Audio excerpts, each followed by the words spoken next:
Hello and welcome to the first podcast episode from Voices for Inclusive Activity.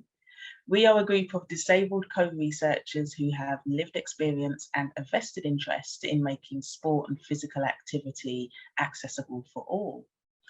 The project is facilitated by Bev Goodman, who is an occupational therapist and a PhD student at the University of Essex in the UK. Just before we get started, please note that this recording is available as an audio podcast, a video via YouTube, including subtitles, and as a written transcript. So let's meet the team. My name is Nessa and I am a Paralympian who is known for chucking heavy metal balls and occasionally a metal spear.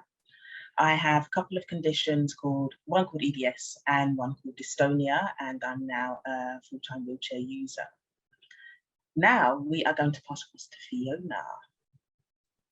Thank you, Nessa, for that lovely introduction. My name is Fiona and I'm a former para-athlete who competed in the sprinting events 100, 200 and 400 metres and also enjoyed discus as well.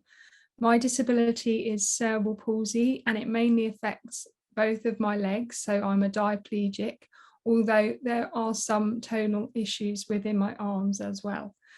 I am an ambulant person, which means I walk and I can take on daily activities independently, which is really good.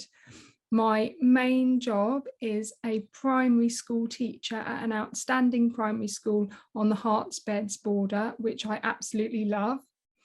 And outside of work, I enjoy doing projects such as this one to raise awareness of the importance of disability sport.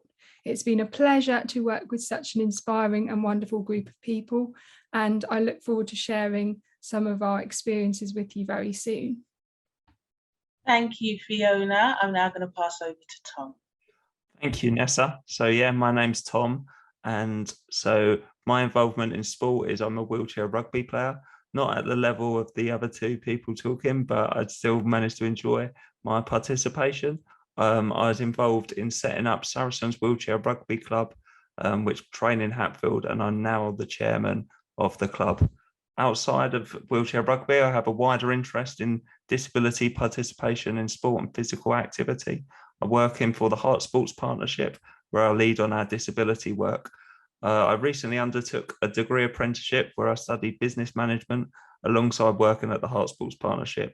So working on this project was really timely to find out about research and be involved in that process.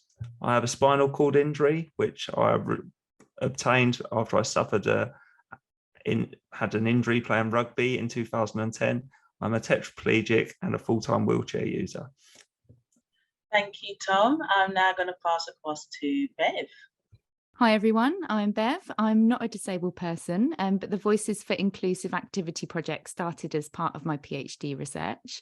So working together as co-researchers, we're exploring more accessible and inclusive ways of evaluating disabled people's participation in sport and physical activity. The project came from the recognition that some disability sport and physical activity providers were struggling to use existing evaluation tools as they were inaccessible and not inclusive. And the risk of this is that activities can't demonstrate their value and worth, which leads to problems with ongoing funding and sustainability. Thank you, Bev. I also wanted to add in that we have a rather fabulous lady called Karen and an even more fantastic person called Ryan and his dad Mike, who are part of our group but couldn't be with us for our recording today. I also forgot to add in that I'm a student at the University of East London, so go UEL. Now, throughout our episodes, we will share our journey from the early stages of our first meeting, where we discussed our aims, our targets, and a distinct lack of cake and a whole lot more, to planning and carrying out our research. At a later date, we will look forward to discussing and evaluating our findings and making some recommendations for the future. So that's just a little taster from us today. Thanks everyone for listening. Tune in for our second episode, which will have far more detail about our project and what we have managed to get up to so far. I'm going to ask everyone to do a really cheesy thing and wave at the camera as we just say goodbye. So bye.